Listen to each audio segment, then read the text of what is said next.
Paano ka magba-block na hindi nila nalalaman? I mean, hindi literally na i-block mo siya sa Facebook, pero wala siyang makikitang post mo. Kung interesado kang malaman, just watch this video. First, i-visit po natin yung profile ng gusto nating i-block, tapos pindutin po natin yung option dito na or button na friends. Tapos, pindutin po natin yung take a break. Tapos, mapunta po tayo dito sa limit what eyes profile will see. Tapos, pindutin po natin yung see options.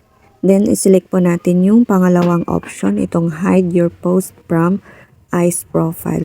After that, isave lang po natin. So, lahat po ng post natin na ina-share sa friends, so hindi na niya po makikita.